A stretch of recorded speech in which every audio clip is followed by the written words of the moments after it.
Roma Kabanata 4. Ano nga ba ang sasabihin natin na natagpuan ng ama nating si Abraham, patungkol sa laman? Pagkat kung si Abraham ay inaring ganap ng mga gawa, ay mayroon siya ritong ipagmamapuri, ngunit hindi sa harapan ng Diyos. Pagkat ano ba ang sinasabi ng kasulatan? Si Abraham ay nanalig sa Diyos, at ibinilang ito sa kanya na katwiran. Ngayon sa kanya na gumagawa ang gantimpala ay hindi itinuturing na sa biyaya, kundi sa utang. Ngunit sa kanya na hindi gumagawa, ngunit nananalig sa kanya na umaaring ganap sa di makadiyos, ang pananampalataya niya ay ibinibilang na katwiran.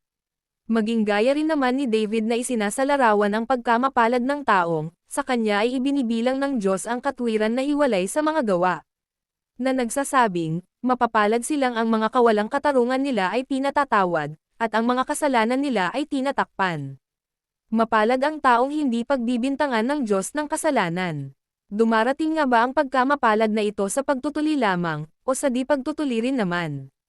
Pagkat sinasabi natin na ang pananampalataya ay itinuring kay Abraham na katwiran. Paano nga ba ito itinuring? Noong siya ba ay nasa pagtutuli, o nasa di pagtutuli? Hindi sa pagtutuli, kundi sa di pagtutuli. At tinanggap niya ang tanda ng pagtutuli, na isang tatak ng katwiran ng pananampalatayang tinaglay na niya samantalang di patuli, upang maging ama siya ng lahat nilang nananalig, kahit di sila mga tuli, upang ang katwiran ay may bilang din naman sa kanila. At ama ng pagtutuli sa kanila na hindi sa pagtutuli lamang, kundi lumalakad rin naman sa mga hakbang ng pananampalatayang iyon ng ama nating si Abraham, na tinaglay na niya samantalang di patuli.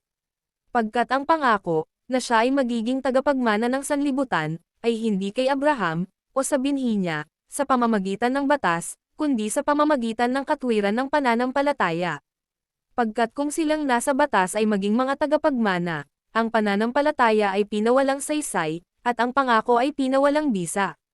Dahil ang batas ay nagsasagawa ng pagkapuot, kasi kung saan walang batas, ay walang paglabag.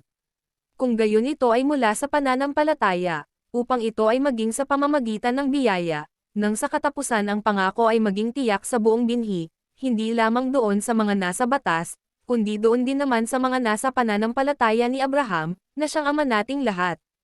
Gaya ng nasusulat, ginawa na kitang isang ama ng maraming bansa, sa harapan niyang panyanalagan niya, sa makatuwid ay ang Diyos, na siyang bumubuhay sa mga patay, at tumatawag sa mga bagay na iyon na hindi pa umiiral na waring umiral na.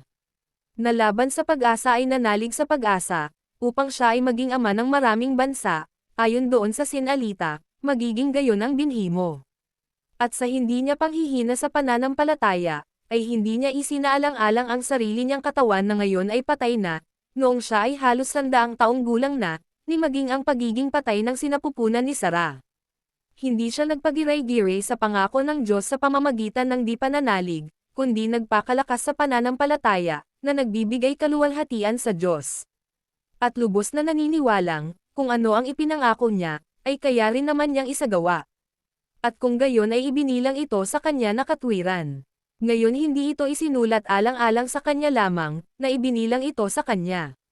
Kundi dahil sa atin din naman, na kung kanino ay ibibilang ito, kung manalig tayo sa kanyang nagbangon kay Jesus na Panginoon natin mula sa mga patay.